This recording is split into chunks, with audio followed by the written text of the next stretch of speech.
obstáculo, todo impedimento. Abre nuestra mente, nuestro corazón, nuestro oído espiritual para que podamos aprender y descubrir las maravillas de tu palabra, Señor. Ponemos delante de ti, pedimos tu bendición, que todo cuanto aquí se haga y se diga sea para tu gloria y tu honra. Gracias también por los hermanos de diferentes naciones que en este momento a través de internet están en sus hogares, en sus países, también escuchando tu palabra. Bendícelos también a ellos y a todos y a cada uno de nosotros. Aquí estamos para aprender de ti. En el nombre de tu amado Hijo Jesús. Amén y amén. Vamos al libro de Ruth, por favor, rápidamente. Ya se han leído unos versículos en esta tarde. Para los que han leído el libro, saben perfectamente que es un libro que está a continuación de la historia de los jueces, lo cual no significa que ya la historia de los jueces pasó al pasado, a la historia, y comienza una etapa nueva, sino que la historia de la familia de Elimelech y su esposa, Noemí, y de sus hijos, se lleva a cabo durante el período de los jueces. La mayoría de los comentaristas dicen que pudo ser, por lo que a continuación les voy a leer, que lo que le ocurrió a Elimelech y a Noemí y a su familia fue probablemente durante el tiempo de Gedeón, el juez llamado Gedeón. Por una sencilla razón, porque dice en el libro de los jueces que durante el tiempo de Gedeón, el pueblo de Israel hizo lo malo ante los ojos del Señor. Y el Señor ya les había dicho muy claramente que una de las cosas que le podían ocurrir en el futuro, que de hecho ocurrió, es que vendría hambre a la tierra. Y curiosamente, si leemos la historia de todos y de cada uno de los jueces, que es una historia de casi 300 años, muy larga, encontramos que en el tiempo, en el periodo de Gedeón, fue cuando hubo hambre. Dice que eran los madianitas, que subían de su país, subían de la parte donde ellos estaban, y dice que subían justamente en el tiempo de la cosecha y arrasaban con todo. Dejaban al pueblo muerto de hambre, el pueblo entró en una crisis económica, la gente se tuvo que ir al monte a esconder en cuevas, y es cuando ellos claman al Señor y el Señor levanta a Gedeón. Así que ya nos hemos situado, la historia que vamos a contar esta tarde se llevó a cabo probablemente durante el tiempo del juez llamado Gedeón. Los personajes principales que aparecen en el capítulo 1 ya los conocéis. Elimelech, que es el padre de la familia, cuyo nombre significa mi Dios es rey. Eli, mi Dios, Melech, rey. El nombre de su esposa es Noemí, significa dulce, significa placentera. Tenía 2 hijos. El mayor se llamaba, como dice aquí, versículo 2 de Ruth capítulo 1, Malón y Kelión. Malón significa débil, enfermizo. Probablemente era un joven, un niño que desde pequeñito fue muy enfermito, y los padres lo vieron así muy flaquito, muy raquítico, y le pusieron este nombre que espero que no se le ocurra ponerle a ninguno de ustedes a sus hijos. ¿Cómo se llama el niño? Enfermito, debilucho. Y el otro no se queda atrás. El otro, Kelión, significa abatido o consumido. Dicho en términos modernos, el hecho polvo de la familia.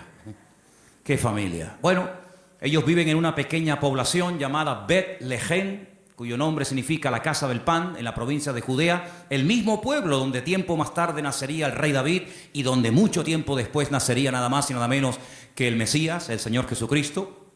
Ellos ven que el país está pasando por un momento terrible, diríamos hoy en día de paro, de crisis, de pobreza, de miseria, y deciden irse a vivir al extranjero, concretamente a Moab. ¿Qué país sería hoy en día Moab? Bueno, sería el territorio que ocupa Jordania, ¿vale?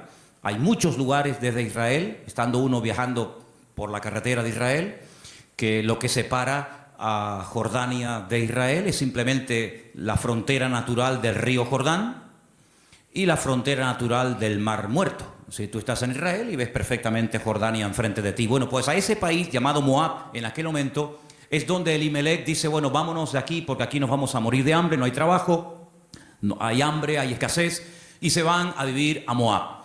Los moabitas, como ustedes saben, es para situarnos un poquito, los moabitas eran descendientes de una de las hijas de Lot. Ustedes se acuerdan que cuando Sodoma y Gomorra fue destruida, las hijas de Lot pensaban que el único hombre que quedó vivo de toda la tierra era su padre. Y entonces ellas deciden emborrachar a su padre, mantienen relaciones con él, y de esa manera pues la raza humana no se extinguiría. Y entonces una queda embarazada, la mayor, su hijo lo llaman Moab, de ahí vienen todos los moabitas, todos los que son hoy en día de Jordania, y también los amonitas, la otra hija. Eran idólatras, el dios principal que se adoraba en Moab era Quemos, una idolatría terrible, y a ese lugar, simplemente porque hay trabajo y simplemente porque hay comida, sin importarle el ambiente espiritual donde va a meter a su familia, allí se va Elimelec, el aventurero. Y claro, con el paso del tiempo, lo que pareció o empezó muy bonito, termina en una auténtica tragedia. La Biblia nos enseña que el padre muere, Elimelec muere, no sabemos de qué. Noemí quedó viuda, pero tenía 2 hijos. Y los hijos eran los responsables de cuidar de sus padres cuando estos eran mayores o quedaban viudos. Pero con tan mala suerte, dirían algunos, que sus 2 hijos, da a entender el texto que murieron los 2 en el mismo tiempo, el mayor y el menor. Los judíos entienden que esto fue una especie de castigo o de consecuencia de haber depositado su confianza en los campos de Moab en vez de en el Dios vivo. Y es que yo creo que problemas vamos a tener siempre durante toda la vida. Ahí no está la cuestión. La pregunta es, ¿cómo vamos a reaccionar los creyentes cuando tengamos problemas? Porque cómo reacciona la gente del mundo, ya lo sabemos. Pero ¿cómo debe de reaccionar un hijo, una hija de Dios, una familia cristiana, creyente en el Señor, cuando vienen tiempos difíciles? De paro, de enfermedad, de muerte, de separaciones de los padres o problemas económicos. ¿Cómo vamos a reaccionar ante la adversidad? Bueno, no se le ocurrió otra cosa a Elimelec que decir, vámonos de aquí y nos vamos a Moab y empezamos de cero. Bueno, esos eran sus planes, pero dice la Biblia que a veces nuestros pensamientos no son los pensamientos de Dios. Y allí, de la noche a la mañana, hermanos, aquello que empezó tan bonito terminó siendo una auténtica tragedia. 3 viudas, Orfa, la que se casó con uno de los hijos de Elimelec y Noemí, Ruth, la otra que se casó con otro hijo, y también Noemí. 3 mujeres solas ante el peligro. En aquella época no había pagas, ni había ayudas del gobierno ni del Estado para mujeres viudas. Ya el Señor en su palabra, como vamos a ver en esta tarde, había organizado un sistema para ayudar a los más necesitados, a los colectivos más desfavorecidos, como eran las viudas, los huérfanos, también, como no, los extranjeros. Vamos a verlo dentro de un momento. Pero Noemí decide regresar. Ahora, si ustedes han leído detenidamente el libro, se van a dar cuenta que lo más probable es que las propiedades, sobre todo las tierras que eran en su día de Elimelec, él las tuvo que vender o hipotecar para poder marcharse con su familia al extranjero. Eso es algo que ha hecho muchísima gente que han venido de otras naciones. Tal vez en esta tarde hay alguien aquí entre nosotros que dice, pues eso es lo que yo he tenido que hacer. He tenido que hipotecar mi casa o pedir un préstamo a un banco o vender un terreno que yo tenía en Bolivia, en Argentina, en Ecuador, en Brasil o donde fuera para poder venir a España, a Europa y empezar una vida nueva. Evidentemente eso lo tuvieron que hacer ellas, porque después vamos a ver que efectivamente eso fue lo que pasó. Así que ya no tienen propiedades, ya no tiene marido, ya no tiene hijos, y ahora no solamente está viuda, sino que ahora ya tiene unos cuantos años encima, y el presente y el futuro es realmente terrible, terrible. Las 2 nueras le dicen, no te preocupes, nosotras vamos a ir contigo, te vamos a apoyar, te vamos a sustentar, pero hay un momento en el que Noemí se vuelve y les dice las siguientes palabras. Estamos en Ruth capítulo 1.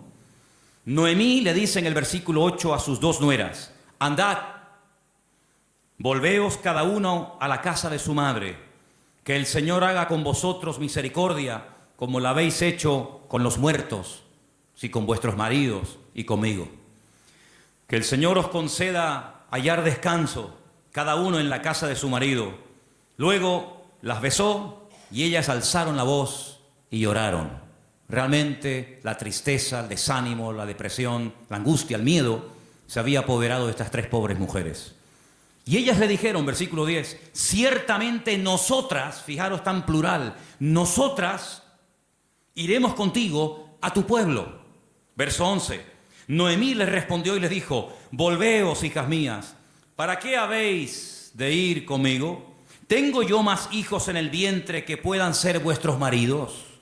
Volveos, hijas mías, e idos, porque yo ya soy vieja para tener marido. Y aunque dijese, esperanza tengo, y esta noche estuviese con marido, y aún diese a luz hijos, ¿habíais vosotras de esperarlos hasta que fuesen grandes? ¿Habéis de quedaros sin casar por amor a ellos? No, hijas mías, que mayor amargura tengo yo que vosotras, pues la mano del Señor ha salido contra mí. Ellas alzaron su voz otra vez, lloraron, y Orfa besó a su suegra, mas Ruth se quedó con ellas. Ay, amigo, ya se produce una ruptura. Ya no son las tres las que están como una piña. Al fin y al cabo las tres tienen un denominador común. Son viudas, tan solas en la vida. Sino que ahora dice la Biblia que una de ellas, Orfa, cuyo nombre significa terca o testaruda, toma una decisión. Y entonces la decisión que toma es volver a la casa de su familia. Noemí le dijo, y aquí tu cuñada se ha vuelto a tu pueblo y a sus dioses, vuélvete tú tras ella. A mí me llama la atención que la Biblia destaca no solamente el hecho de que ella vuelve a su familia, lo cual en cierto sentido es lógico, ¿verdad? Y normal, sino que añade algo que es muy significativo. Dice, ella se ha vuelto a su casa, a la familia de sus padres y a sus dioses. Yo dije al principio en la introducción que en Moab no se adoraba al Dios de Abraham, de Isaac y de Jacob. No era el Dios vivo al que se adoraba. Eran idólatras.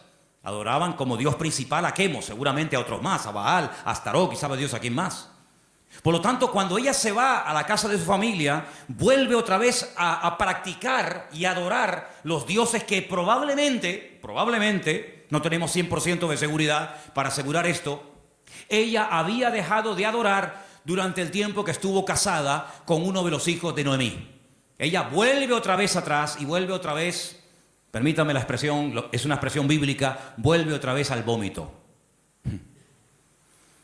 Y a mí me hace recordar la historia de Orfa. No voy a hablar mucho de ella, pero sí quisiera destacar que, ¿saben a quién me recuerda Orfa? Cuando estaba preparando todo esto para el día de hoy compartir con ustedes, me venía a la cabeza el joven rico. ¿Os acordáis de la historia del joven rico? Un chico aparentemente que quería saber la verdad, que quería crecer, que quería respuestas a sus preguntas y a sus dudas. Y cuando el mismísimo Señor Jesucristo le dice, tú has hecho esto y esto y esto y esto, y está muy bien. Pero yo observo, yo noto que a ti te hace falta una cosa en la vida. Y te voy a decir qué es lo que a ti te hace falta. Y se lo dice, y dice que se puso muy triste, y dio media vuelta y se marchó, y ahí acaba la historia del joven rico. A pesar de que el Señor le dijo algo tremendo, ven conmigo. Pero él no estuvo dispuesto a pagar el precio. Viendo Noemí que una de sus nueras se ha vuelto atrás a sus dioses, a su antigua vida, le dice a la otra que le queda, a Ruth, versículo 15, he aquí tu cuñada se ha vuelto a su pueblo y a sus dioses, vuelve tú tras ella. Y ahora viene una de las declaraciones más hermosas de toda la Biblia. Versículos que mucha gente sabe de memoria, porque son una declaración muy profunda de lo convencida que estaba, de lo dispuesta que estaba Ruth de no dar marcha atrás. Los leo, versículos 16 y 17. Ruth le dice, no me ruegues que te deje y me aparte de ti, porque a donde quiera que tú fueres, iré yo. Donde quiera que vivieres, viviré. Tu pueblo será mi pueblo, y tu Dios será mi Dios. Donde tú murieres, moriré yo, y allí seré sepultada. Así me haga el Señor y aún me añada, que solo la muerte hará separación entre nosotras dos. ¿Cuántos dicen amén? Y allí se van estas dos mujeres. Claro, lógicamente Noemí es mucho más mayor que Ruth, pero allí emprende una aventura rumbo a lo desconocido. Se va Ruth a un país que no conoce, solamente de oídas, donde las costumbres, la religión, por decirlo de alguna manera, las leyes son completamente diferentes a la cultura, al país en el cual ella ha vivido durante toda su vida, pero allí se va dispuesta a adorar al Dios de Noemí. Podríamos decir, en términos que nos podamos entender en esta tarde, que Ruth verdaderamente lo que decide es convertirse, no solamente ayudar y no dejar abandonada a su suegra, sino convertirse al Dios de su suegra y lógicamente también de su marido y en su momento de su suegro. Tu pueblo será mi pueblo, tu Dios será mi Dios.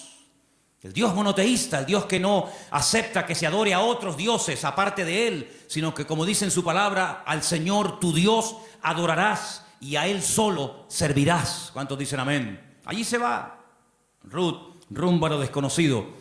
Y saben, hermanos, hay un capítulo en la Biblia, que es el famoso capítulo de la mujer virtuosa de Proverbios, que si no me equivoco creo que es el capítulo 31, el último capítulo del libro de Proverbios, que se llama La mujer virtuosa, Eshet Hayil.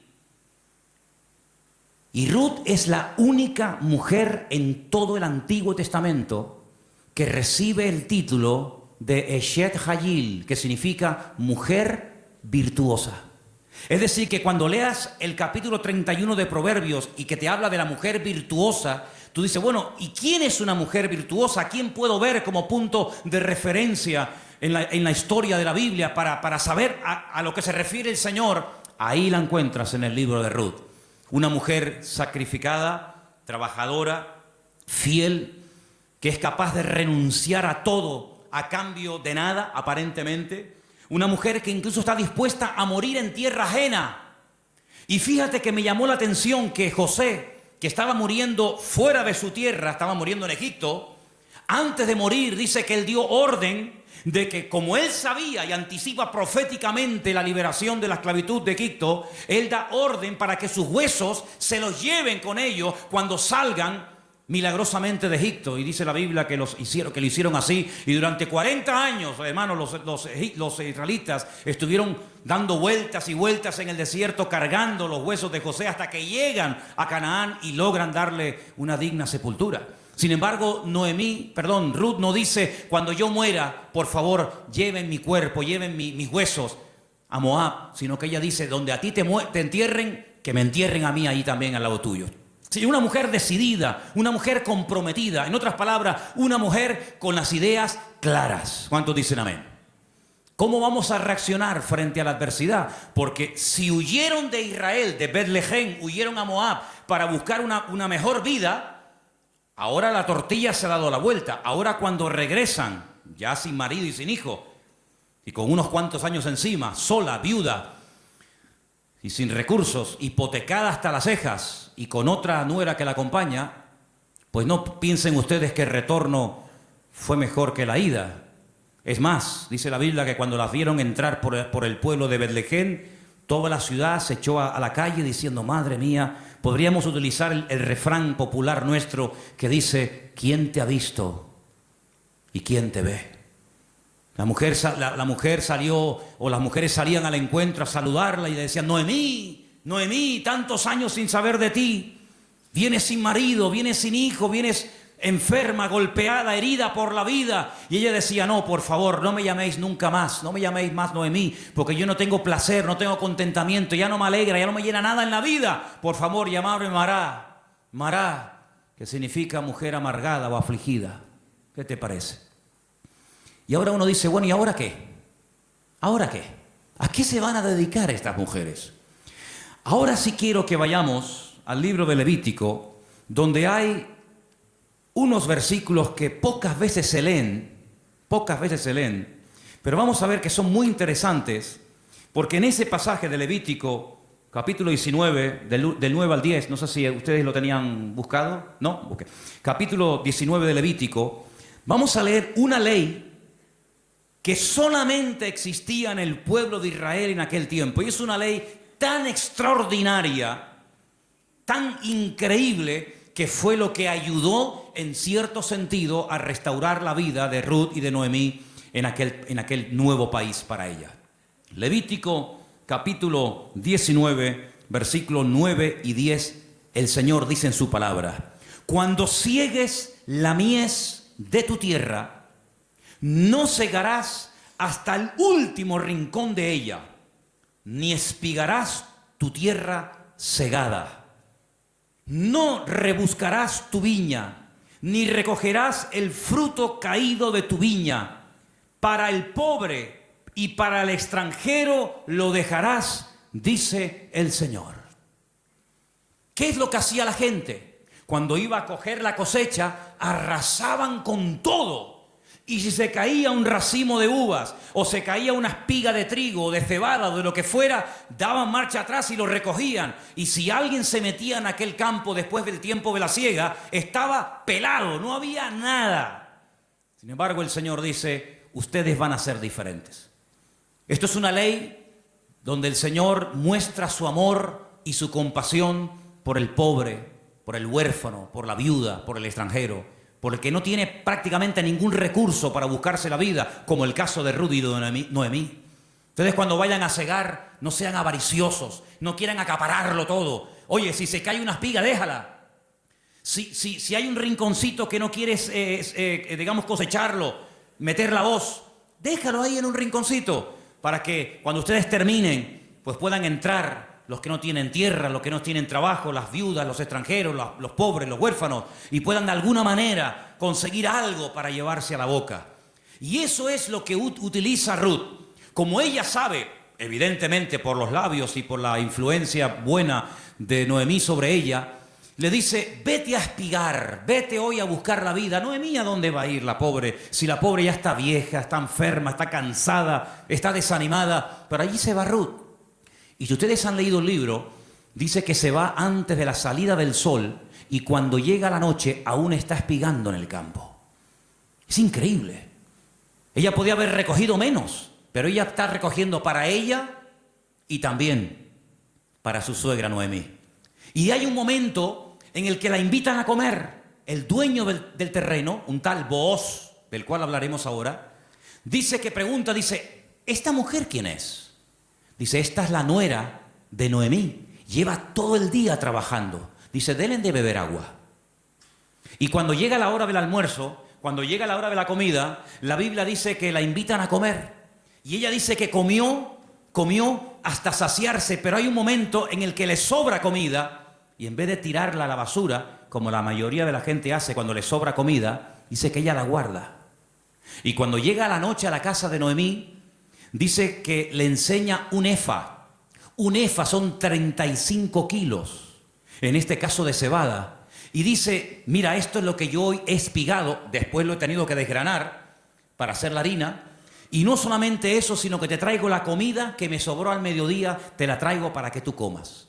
Cuando le pregunta a la suegra: ¿en qué campo tú has estado hoy? ¿Dónde has trabajado? Y le dice: he trabajado en el campo de un tal Booz, y me ha tratado muy bien.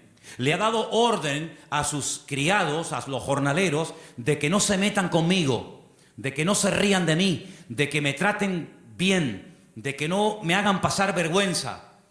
Y le dice Noemí: pues si en ese lugar te ha ido bien, sigue ahí. Eso me llamó mucho la atención. Dice: no cambies de campo. Si en un sitio te ha ido bien, ¿para qué ir a otro sitio? Ayer estábamos en el sur y hablando con un señor venezolano que ha montado un negocio, me dijo una frase que yo en mi vida había oído y nos gustó mucho y nos impactó. Y dijo: nunca vuelvas al lugar donde un día fuiste feliz. Porque si vuelves a un lugar hace años donde fuiste feliz, nunca más volverás a experimentar la felicidad que añoras. Oye, me impactó aquello. Y me vino a la cabeza el texto que dice: nunca digas que los tiempos pasados fueron mejor que el tiempo presente. Dice: porque no hablarás con sabiduría. Pero Noemí se da cuenta de que hay un hombre que se llama Booz, y resulta que se da cuenta la viuda Noemí de que ese tal Booz, cuyo nombre significa mi fortaleza, resulta que es Goel.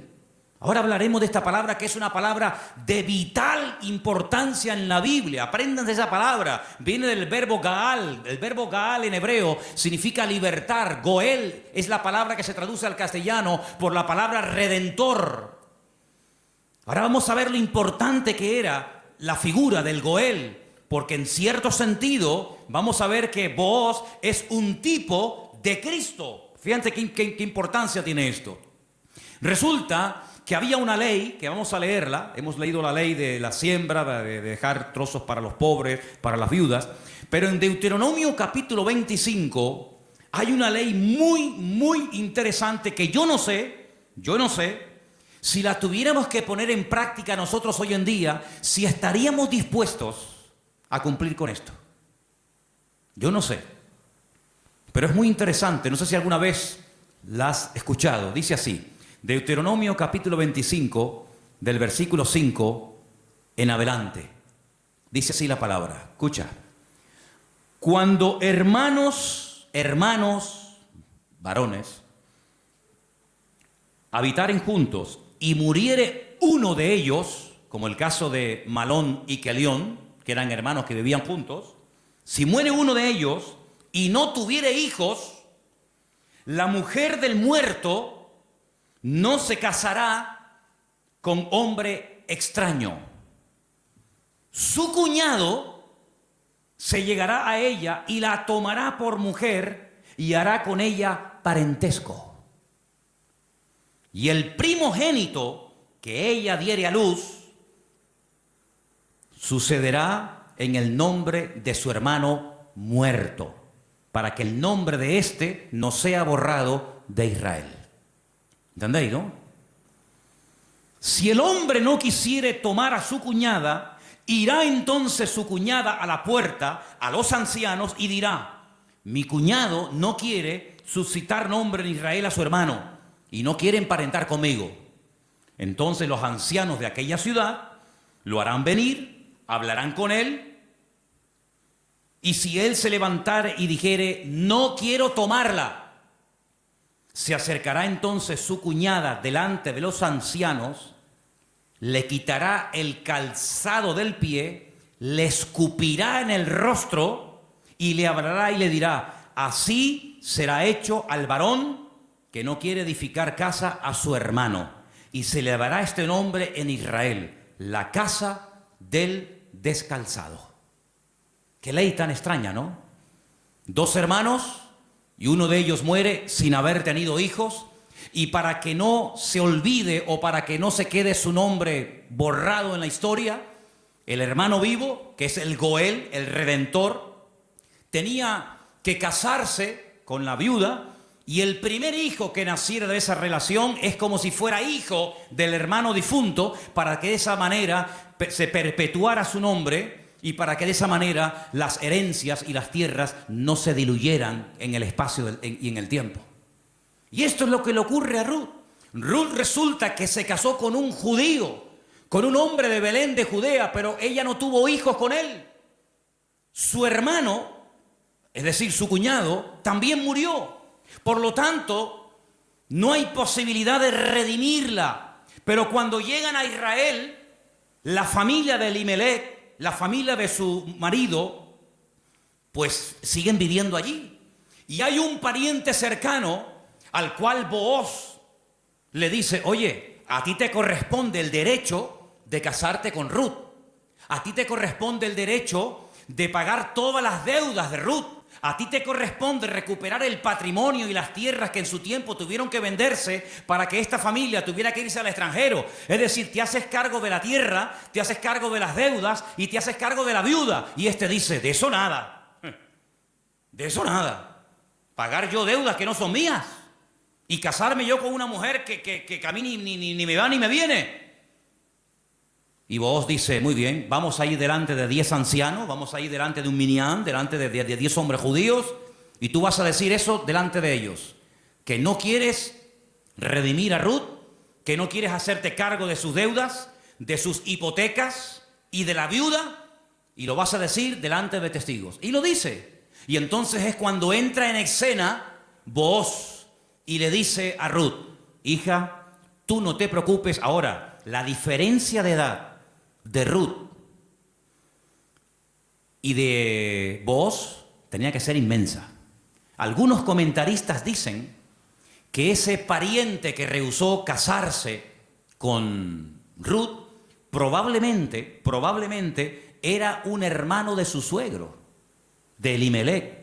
Y algunos comentaristas también he oído que opinan que Booz puede ser que también estuviera emparentado con su suegro, de tal manera que ya era un señor mayor, una persona ya de cierta edad, había una diferencia de edad tremenda.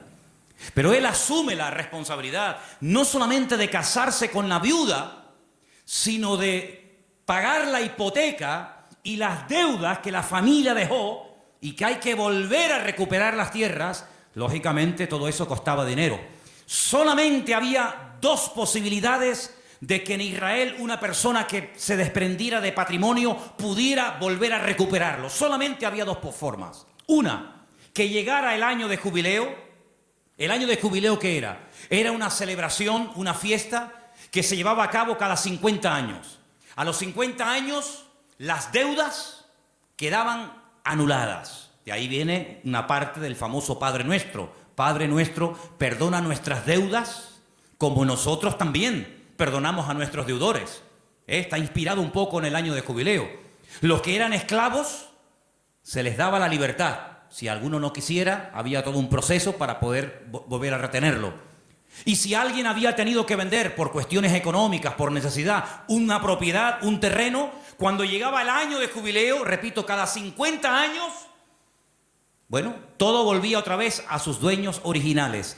¿Para qué esta ley? Para recordarle al pueblo de Israel que la usura, el querer cada vez tener más y más y más y más y más, a cambio de las desgracias ajenas, eso no se podía dar en el pueblo de Israel. Cada 50 años se empezaba de cero. Nadie le debe nada a nadie. Los ricos no iban a ser cada vez más ricos y los pobres cada vez iban a ser más pobres. De esa manera era una ley justa, una ley donde se le daba oportunidad al que se había endeudado y jamás iba a poder pagar las deudas. Fíjate qué terrible la ley de los desahucios en España. 600.000 familias, 600.000 familias, multiplica por 3 o 4 miembros cada familia, estamos hablando ya millones de personas, tuvieron que dejar la casa que no podían pagar, los padres en algunos trancarle la nómina y un alto porcentaje, es decir, un sistema faraónico donde te ofrecían todo los bancos a cambio de nada y te llamaban y te ofrecían todo llamándote a tu casa y una vez que te tienen en su territorio te aprieta el nudo, amigo, y de aquí no sales nunca. El sistema del faraón en los tiempos modernos. En vez de faraón, llámalo como quieras. Sin embargo, Dios en su palabra jamás iba a permitir que su pueblo cada vez fuera de mal en peor, endeudándose de tal manera que al final era imposible hacer frente a semejantes deudas. Y una cosa también muy importante, aunque no es el tema a tratar, entre hermanos no se podían dar préstamos con intereses. Ustedes saben que hay personas que están pagando muchos años y todavía la deuda no se ha pagado. Lo que están pagando es simplemente parte de los intereses, porque son tan elevados que por una regla de 3, cuanto más pagas, más debes. ¿Cómo se come eso, hermano? Así que la única forma de recuperar una tierra que se había vendido era llegar al año de jubileo. Pero ¿quién le aseguraba al que había vendido una propiedad, ponte que tuviera 40 o 50 años, que iba a durar otros 50 años para recuperar la tierra? Era prácticamente imposible, impensable. Pero luego había otra forma. Era otra forma. Pero claro, ahí había que tener mucho amor y mucha compasión. Y era decir, no es mi deuda, entre comillas, no es mi problema, pero yo voy a redimirte, yo voy a ser tu Goel, yo voy a asumir cuánto debes. Pues mira, tuve que vender la casa, tuve que hipotecarla, tuve que vender el terreno, tuve que hipotecar los animales, en algunos casos tuve que vender a mis hijos como esclavos a trabajar a jornal durante un tiempo. Yo me hago cargo de todas tus deudas y encima me caso contigo, levantamos descendencia y empezamos una vida nueva. ¿Cuántos dicen amén? Bueno, hermano, eso fue lo que hizo el Señor Jesucristo por todos y cada uno de nosotros, ¿sí o no? Cuando vinimos al Señor, la inmensa mayoría de los que estamos aquí y muchos de nosotros, ¿cómo vinimos al Señor? ¿En nuestro mejor momento? Yo pienso que la mayoría de los que nos hemos convertido al Señor, cuando venimos a los pies de Cristo, vinimos en nuestro peor momento. Algunos desanimados, otros enfermos, otros enganchados, otros esclavos de no sé qué y de no sé cuánto. Pero el Señor Jesucristo dijo, a ver, ustedes tienen una deuda tremenda. Y una deuda no con un banco, no con una financiera. Ustedes tienen una deuda conmigo. Y es una deuda que no se puede pagar con trabajo, ni con dinero, ni con lágrimas, ni con sudor. Es una deuda que solamente se puede pagar con sangre. Pero no cualquier sangre, sino con la sangre preciosa de Jesucristo. Y vuestra miseria, vuestra hipoteca, vuestra crisis material y espiritual, yo me hago cargo de ella. Y yo os compro a precio de sangre. Y por eso podemos leer en Primera de Pedro unos versículos tremendos, donde basados en la ley del Goel, el que redimía al que estaba destruido, Pedro dice, tenéis que saber, hermanos queridos, Primera de Pedro 1:18, que habéis sido rescatados. Eso fue lo que hizo Booz por Ruth, rescatarla, redimirla. Vosotros fuisteis rescatados de vuestra vana manera de vivir, la cual recibisteis de vuestros padres. No con cosas corruptibles como oro con plata, sino con la sangre preciosa de Cristo, como de un cordero sin mancha y sin contaminación, ya destinado desde antes de la fundación del mundo. Cristo, antes de que existiera Adán y Eva, antes de que existiera el jardín del Edén, Él sabía que un día iba a venir a este mundo a morir en la cruz por los pecadores. Desde antes de que el mundo existiera, ya Él sabía que su destino iba a ser ese. Desde antes de la fundación del mundo, pero manifestado en los postreros tiempos por amor de vosotros, y mediante Él, ¿cuál creéis en Dios? Quien le resucitó a los muertos y le ha dado gloria, para que vuestra fe y esperanza sean en Dios. ¿Cuántos dicen amén? Este Booz es un hombre tremendo. Es un hombre que dice, bueno, yo soy rico, tengo tierras, tengo de todo. ¿Qué necesidad tengo yo de meterme ahora, permítame, en estos líos? Asumir deudas que yo no contraje. Si Elimelech hipotecó sus tierras y tuvo que vender sus casas, ¿a mí qué me importa? Diría alguno.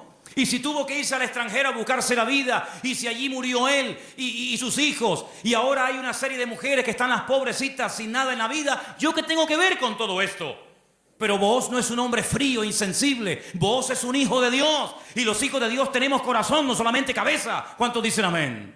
Hay que tener corazón, hermanos, en las vestiduras del sumo sacerdote, que las tenéis ahí si queréis ver cómo eran. El sumo sacerdote llevaba en su pecho los nombres de la familia de Israel, las tribus de Israel, Judá, Benjamín, Zabulón. Y el sumo sacerdote decía, pero si yo no soy de la tribu de Judá, ¿yo para qué tengo que llevar el nombre de una familia que no es la mía? ¿Por qué tengo yo que llevar en mi pecho el nombre de la tribu de Zabulón? Si yo soy levita.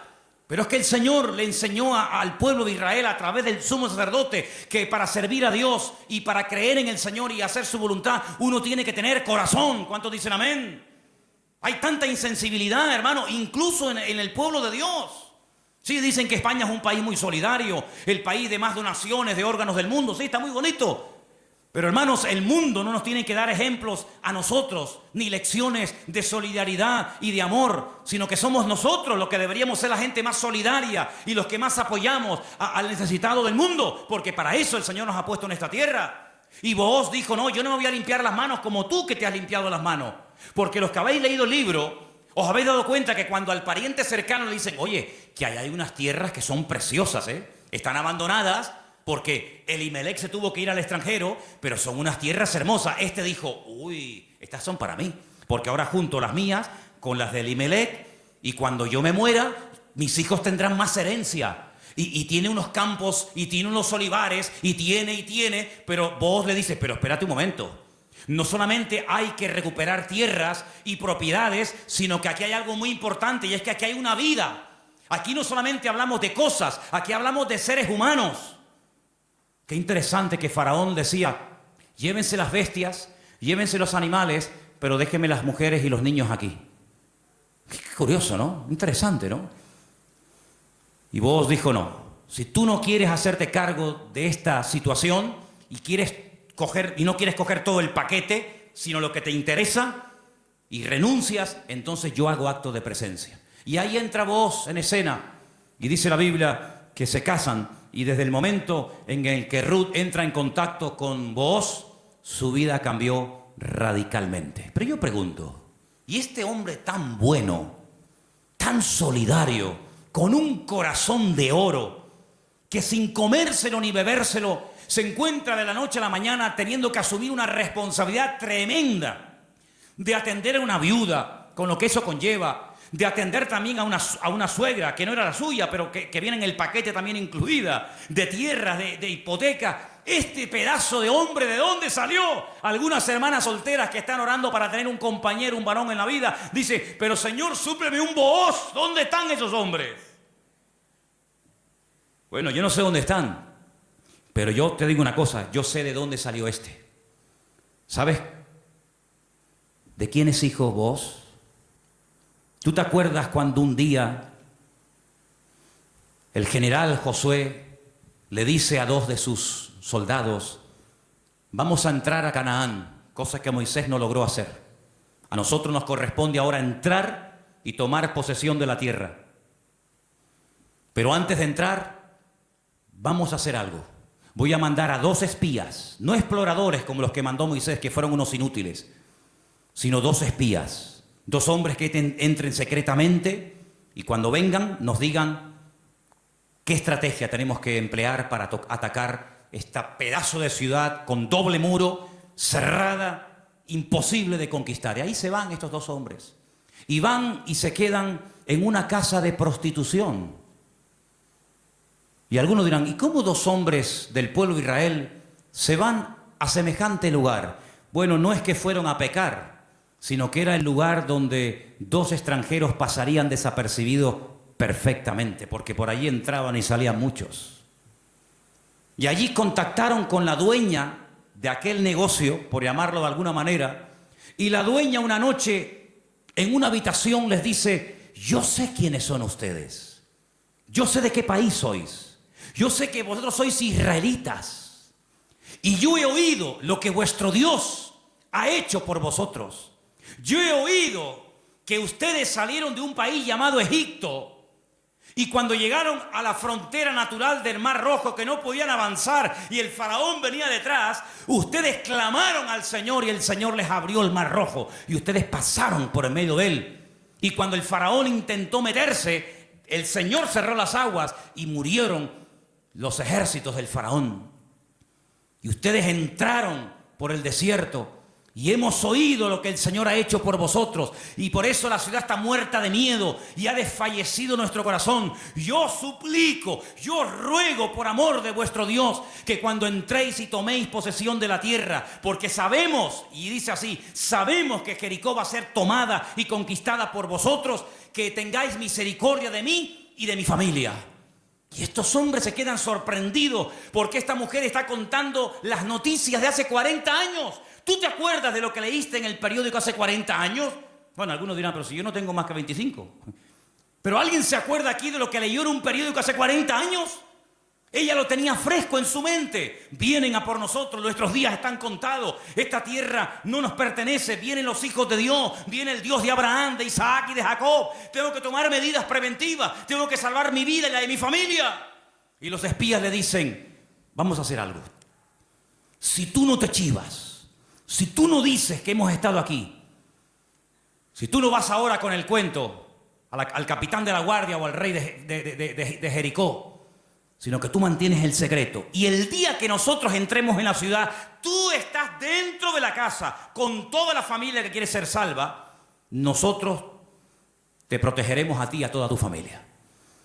Y como va a ser esto algo tremendo, porque aquí va a haber una conmoción, un terremoto, esto va a ser un cataclismo terrible, y una ciudad tan enorme, para saber diferenciarla de tantas casas, coge este trapo de color rojo, lo amarras ahí por fuera de la ventana. Yo le diré a los soldados cuando entren a tomar posesión de Jericó, que donde hay un trapo rojo colgado ahí en la ventana, ahí no entren, que esa es la casa de Rahab la ramera.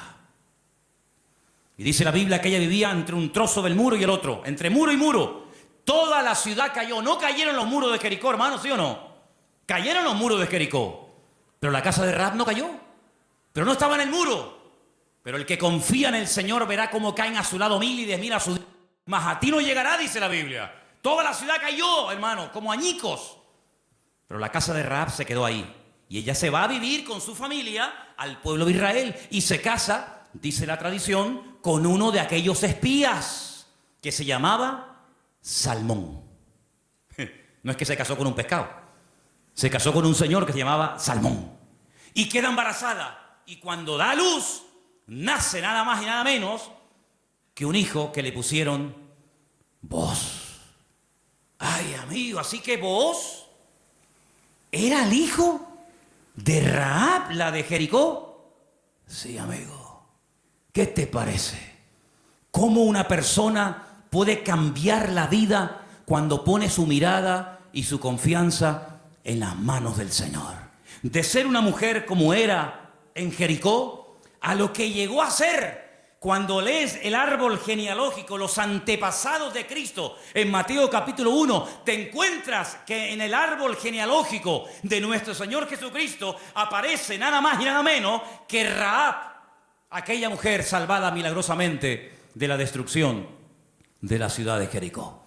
Es que en el libro de Ruth hay algo que predomina, hay un hilo conductor que lo encuentras por todas partes, y es que nuestro Dios es un Dios que es un especialista en restaurar vidas destrozadas. ¿Cuántos dicen amén? No solamente es un Dios que echa fuera demonios y un Señor que levanta al caído y un Dios que sana a los enfermos y que salva a los pecadores, sino que es un Dios que le encanta restaurar vidas destrozadas, y cuanto más difícil, mejor lo hace. ¿Cuántos dicen amén? Dile al que está a tu lado, nuestro Dios es un Dios que restaura las vidas. ¡Aleluya! Nuestro Dios restaura las vidas. ¡Aleluya! Vos, el Goel, el Redentor, asume sus responsabilidades, sabe que el primer hijo va a ser considerado no como suyo, sino como hijo del difunto, del marido de Ruth, pero no le importa. No le importa, porque él no se quiere llevar la gloria en ningún momento, sino que él quiere hacer la voluntad del Señor, aunque el precio a pagar sea ese. Y por querer preservar el nombre, la memoria, el recuerdo del primer marido de Ruth, este hombre pasa a la historia por ser un gran hombre de Dios. ¿Te das cuenta? Lo que uno siembra es lo que uno cosecha. ¿Cuántos dicen amén? Ahora, no solamente el Goel, el Redentor, era el responsable de pagar las deudas del difunto y recuperar las tierras y casarse con la viuda, sino que hay un elemento que quiero mencionarlo de pasada, no aparece en el libro de Ruth, pero lo quiero comentar, y es que era el responsable de vengar la sangre. Era el vengador de la sangre. Es decir, si por ejemplo al marido de Ruth lo hubieran matado, en vez de morir de una enfermedad, como aparentemente parece que murió, lo hubieran matado, Booz tenía la obligación de vengar la sangre del marido de Ruth. Era el que vengaba la sangre derramada inocentemente por cualquier persona. Pero eso no lo quiero tocar, pero también entra dentro de la responsabilidad del Goel. Ahora, hay 3 versículos que vamos a leer en esta tarde que son muy bonitos y muy interesantes, y por favor presten atención. Salmo 119, 154. Defiende mi causa y redímeme, vivifícame con tu palabra. Vuélvelo a leer otra vez, por favor. Defiende mi causa y redímeme, vivifícame con tu palabra. La figura del Redentor, la figura del Goel, estaba tan impregnada en la cultura judía, en la cultura bíblica, que los salmistas, los que escriben salmos y otras porciones de la Biblia, conociendo la importancia de este personaje tan trascendental para poder restaurar vidas destruidas, se inspiran en esa figura, y entonces el salmista, que seguramente es el autor del Salmo 119, el rey David, dice: redímeme, sé tú mi Goel. Fíjate qué importante era la figura del Goel en aquellos tiempos. Proverbios 23:11, por favor. Porque el defensor de ellos es el fuerte, el cual juzgará la causa de ellos contra ti. Ahí está, el Señor haciendo las veces del fuerte, del protector, del que cuida, del que redime, del que ayuda a levantar al que ha tropezado y caído. Realmente es algo realmente extraordinario. Y el último texto, Isaías 41:14. No temas, gusano de Jacob, oh vosotros los pocos de Israel. Yo soy tu socorro, dice Jehová, el Santo de Israel es tu Redentor. Amén. El Santo de Israel es tu Goel, es tu Redentor. Él es el que se va a encargar. Ahora, hermano, déjeme que les diga algo. El Goel, el Redentor, ¿de qué se hacía cargo? ¿Solamente de la viuda? solamente de las deudas, se hacía cargo de todo.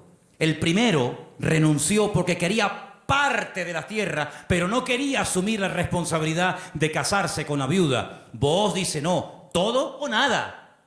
Las deudas, las hipotecas, lo que se perdió y también de la viuda. Y hermanos, el Señor Jesucristo, cuando ha venido a nuestra vida, ¿de qué se ha hecho cargo? ¿De perdonar solamente nuestros pecados? Bueno, gloria a Dios, si solamente hubiera hecho eso el Señor, perdonar nuestros pecados y prometernos la vida eterna, bueno, gloria a Dios. Pero es que hay mucho más que eso. Es que con la salvación, con la conversión, no solamente va incluido el perdón de mis pecados, sino la protección física y espiritual de mi vida. Y Él ha prometido suplir todas mis necesidades. ¿Por qué? Porque es mi Redentor, porque es mi Goel. ¿Quién iba ahora a darle comida y vestido y atender y cuidar y mimar y amar a Ruth? Pues tú, que para eso te has casado con ella, el Goel, el Redentor. Bueno, pues eso es lo que el Señor ha hecho con nosotros. En ciertos sentidos, como que se ha casado Dios con su pueblo. A su pueblo le llama su cuerpo. Ese cuerpo tiene una cabeza que es Cristo. Y Él es el que se encarga de todos y de cada uno de los detalles de nuestra vida. Entonces, yo no entiendo cuando hay creyentes que tienen una fe muy grande para una cosa y luego para otro dudan. Pero que el Señor se ha hecho cargo y ha comprado todo.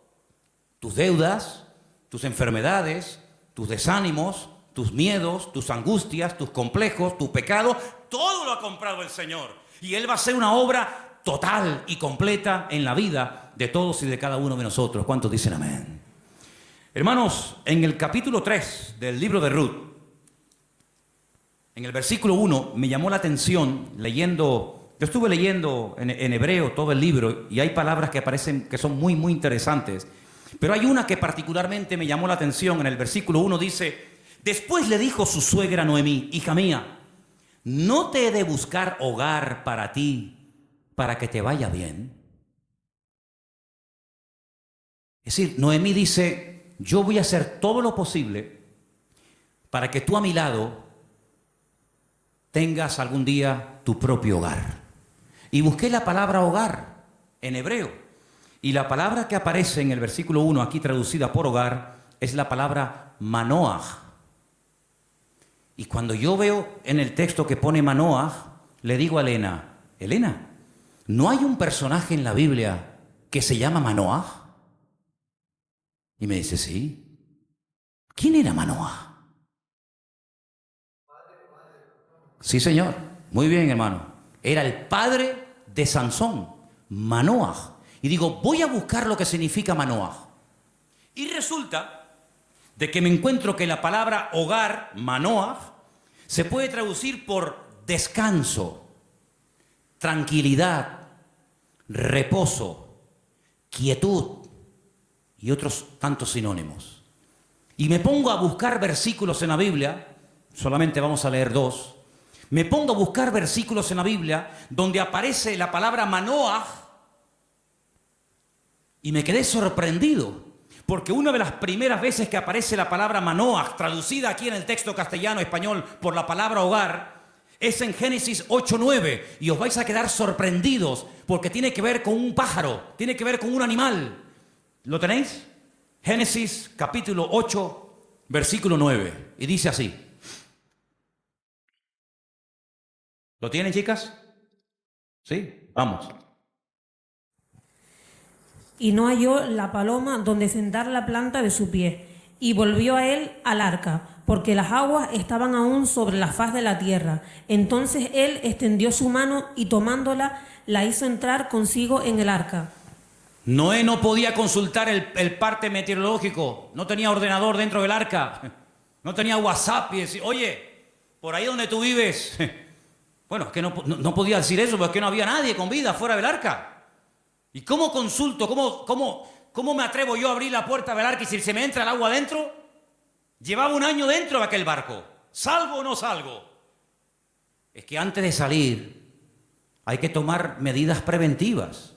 No te tires a la piscina si no hay agua. No, hermano, eso es fe. No, eso es locura. Eso no es fe. Usted va a la piscina y está vacía. Pues, hermano, el justo por la fe vivirá. Y yo le diría, descanse en paz, hermano. ¡pum! Ahí se quedó el hermano. Uy, le falló la fe. No, le falló la cabeza. Eso no es fe. Eso es un disparate. La fe no es locura. La fe es certeza. Es convicción. No es disparate, ni locura, ni emoción, ni sentimiento. Es seguridad de que lo que voy a hacer, mi Dios me ha dicho que lo haga. Ahora, una cosa es que el Señor me diga, tírate a la piscina, pero no hay agua. Si tú me lo dices, yo me tiro. Pero si tú no me lo dices, yo no me tiro ni loco. ¿Cuántos dicen amén? Muy bien. Noé dice, la única forma de comprobar es mandando una paloma. Y dice que abrió la ventana, la única ventana que había en el arca, suelta la paloma, y dice que la paloma no halló lugar donde reposar. Claro, estaba todo anegado en agua. Todavía no había bajado el nivel de las aguas. Y ahí aparece la palabra Manoah. No había reposo. No había un lugar donde poder decir, bueno, aquí me quedo y aquí crío mis polluelos y aquí me hago mi palomar y no sé qué, no sé cuánto. No había. ¿Por qué? Porque las circunstancias todavía no estaban preparadas para salir del arca. Y otro versículo muy conocido, que ustedes se lo saben de memoria, donde aparece la palabra Manoah, es en el Salmo 23, versículo 2. Veamos si queréis el 1 y el 2. Salmo 23, 1 y 2. Que se lo saben de memoria, ¿sí o no? Que dice... Vamos, dale. Jehová es mi pastor, nada me faltará. En lugares de delicados pastos me hará descansar. Junto a aguas de reposo me pastoreará. Junto a aguas de reposo, allí donde hay calma, donde hay quietud, allí me pastoreará el Señor. Una de las características del Señor es que lo que hace el Señor trae al corazón reposo, tranquilidad, paz. ¿Cuántos dicen amén? Donde hay paz está el Señor. Donde no hay paz, dudo mucho de que el Señor esté. El apóstol Pablo le decía a los corintios, lo que yo les he enseñado es para poner orden en la iglesia, porque esto me lo dijo el Señor que compartiera. Porque en nuestras iglesias lo que caracteriza a nuestras congregaciones es el orden. Pero si alguien quiere ser contencioso, allá él. Por lo tanto, hermanos, lo que Noemí le está diciendo a su nuera Ruth, es que el anhelo de su corazón es que Ruth logre tener algún día un reposo, que logre tener un sitio de tranquilidad donde sea feliz. Y por eso se traduce por la palabra hogar. Y yo pregunto una cosa, ¿y tu hogar cómo está esta noche? ¿Tu hogar es un lugar de reposo? ¿Tu hogar es un lugar de calma y de quietud y de paz? Porque si no lo es, la culpa no la tiene Pedro Sánchez, que dimitió ayer. ¿O también se la vamos a echar a él? La culpa no es de la izquierda ni de la derecha. Cuando no hay shalom bay, como dicen los judíos, cuando no hay paz en el hogar, ¿quién tiene la culpa? La cabeza. Así que la responsabilidad principal del hombre en el hogar es traer paz al hogar. Y si no la hay, ya sabes lo que tienes que hacer. Entra en tu aposento y tu Padre que te ve en lo secreto te recompensará en público. Si no tienes recompensa en público, es porque hace mucho tiempo que no estás en lo secreto, en lo escondido con Dios. ¿Cómo reaccionamos ante la adversidad? Es el título del mensaje de hoy. ¿Cómo reaccionamos cuando algo va mal? Siempre tenemos la tendencia de echarle la culpa a algo o a alguien. Si no es el pastor, es la mujer del pastor. Si no es la derecha, es la izquierda. Si no es el frío, es el calor. Si no es el que se fue, es el que se quedó. Siempre buscamos un chivo expiatorio al que echarle la culpa. Noemí, hay un momento cuando ella regresa del extranjero que le dice a la población de Betlehem, no me llaméis Noemí, porque la mano del Señor se ha vuelto contra mí. La mano del Señor no está contra ninguno de sus hijos. Simplemente que hay un trato, hay circunstancias, hay situaciones en la vida por las cuales tendremos que pasar, nos guste o no. Pero no tenemos que tener ningún temor, porque lo que permita el Señor en nuestra vida, todo absolutamente está bajo la mano y el control de nuestro Dios. ¿Cuántos dicen amén? Y eso fue lo que consiguió Ruth. Un hogar de paz, de quietud y de calma. Y quiero terminar leyendo unos versículos del libro de Ruth, capítulo 4, versículo 11, que fue la bendición que pronunciaron, la bendición que le dieron a los que se casaban ese día, a Ruth y a Booz. Capítulo 4, versículo 11. Dijeron los que estaban allí congregados, los testigos, todos los que estaban en el pueblo, del pueblo a la puerta con los ancianos, dijeron: testigos somos. El Señor haga a la mujer que entra en tu casa como a Raquel y como a Lea, las cuales edificaron casa de Israel, y tú seas ilustre en Efrata y seas de renombre en Belén, y sea tu casa como la casa de Fares, el que Tamar dio a luz a Judá, por la descendencia que de esta joven te dé el Señor. Y Booz tomó a Ruth, y ella fue su mujer, y se llegó a ella, y el Señor le dio que concibiese y diese a luz un hijo. Y hermanos, los últimos versículos del libro de Ruth dicen así, el verso 21, Salmón, el papá de Booz, es decir, el suegro de Ruth, engendró a Booz. Booz engendró a Obed, que significa servidor, el que sirva al Señor. Qué bonito, ¿eh? Obed engendró a Isaí, e Isaí engendró a David. Luego, si no me equivoco, Ruth fue bisabuela, ¿sí?, del rey David. ¡Qué cambio, hermanos! ¡Qué cambio! ¿Cómo empieza el libro? Una familia destruida, una familia que no sabe a dónde disparar, que no sabe a dónde irse. Miseria, hambre, he tenido que hipotecar la casa, he tenido que vender los terrenos, sin nada. A la aventura, ¡ala! Nos vamos a Moab. Y sin tener en cuenta que el Señor prohibía categóricamente la unión entre el pueblo de Israel y otras razas. Resulta que sus hijos, hombre, claro, ¿con quién se casaron Kelión y Maleón? ¿Con quién se casaron los hijos de Noemí y los hijos de Elimelech? ¿Con quién? Pues con mujeres del país donde fueron a vivir. Sí, ese es el futuro que le vas a dar a tus hijos. Si con la cosa de darle un mejor futuro material, has traído la ruina espiritual a tu casa.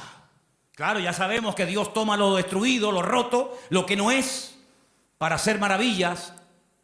Pero ¿para qué te vas tú a Moab? ¿Te vas a meter en la boca del lobo? No, es que ya hay trabajo. ¿Y tus hijos? ¿De quién se van a enamorar? ¿Con quién se van a casar? Con mujeres idólatras. La primera responsabilidad de un padre en una casa con sus hijos, más que darle estudios y una buena carrera, es darle un futuro espiritual a sus hijos. Y Moab, dicho sea de paso, no era el mejor lugar para llevar a una familia a vivir. Prueba de ello que mira cómo terminaron. Muertos todos. Todos terminaron muertos. Del padre hasta el hijo mayor y hasta el hijo menor. Gloria a Dios que por ahí aparece la misericordia del Señor y que a través de Booz la familia vuelve a remontar vuelo y vuelve a recuperar el ánimo y la esperanza. Pero hermanos, no es tiempo de experimentos.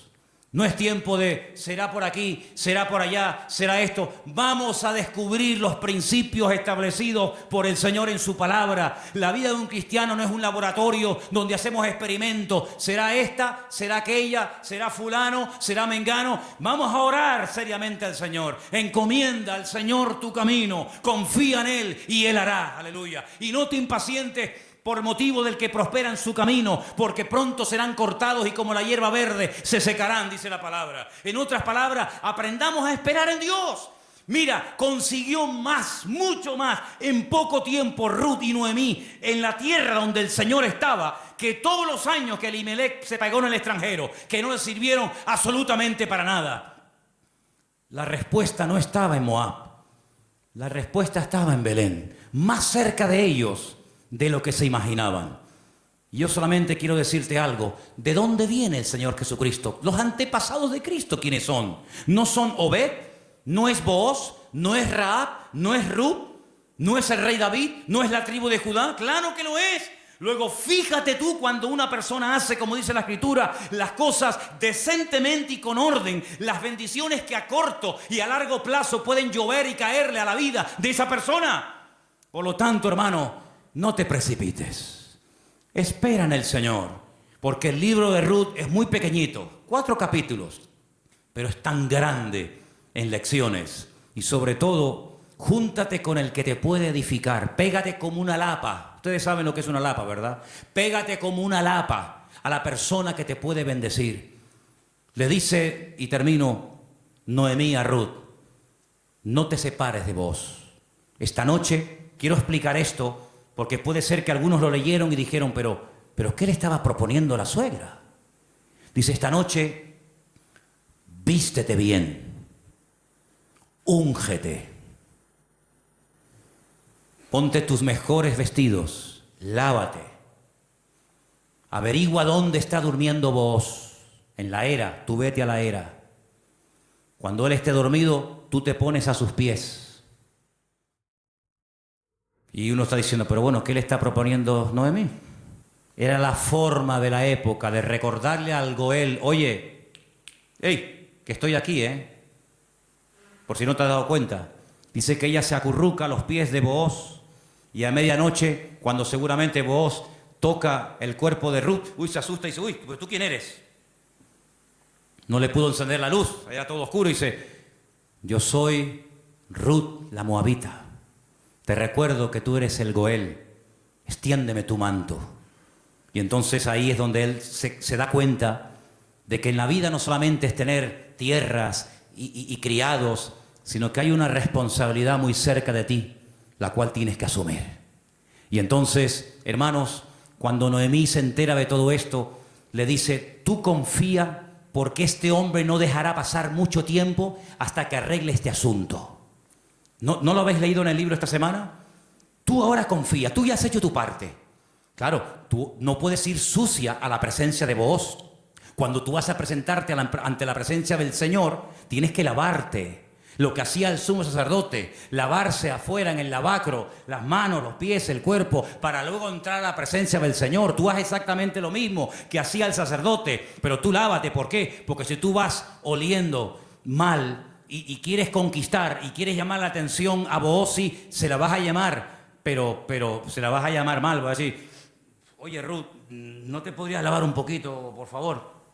Vístete bien, arréglate, haz tu parte. Y tú tranquila, tú ya has hecho lo tuyo. Yo te aseguro de que este hombre no dejará pasar mucho tiempo hasta que este tema sea solucionado. Hermanos, si esa era la confianza que tenía Noemí en Booz, al ser un hombre de Dios, que al percatarse, al estar informado de una situación que solamente él podía solucionar, ¿cuánto más nuestro Padre Celestial nos dará las cosas que nosotros pedimos y pedimos con fe si sabemos esperar en Él? No dejará pasar mucho tiempo el Señor hasta decir, yo asumo mis responsabilidades y mi responsabilidad es ser tu pastor, proveer tus necesidades, cuidarte y protegerte todos los días de tu vida. Si Booz se encargó de Ruth, ¿cómo no se va a encargar nuestro Goel, nuestro Redentor, nuestro Rey de Reyes y Señor de Señores, de tus hijos, de tu esposa, de tu trabajo, de tu salud, de tu familia, cuando Él es el Señor Todopoderoso que todo lo sabe, todo lo conoce y ni siquiera hemos abierto la boca y ya el Señor sabe lo que mi vida necesita? Por lo tanto, ese fuerte aplauso a nuestro Goel,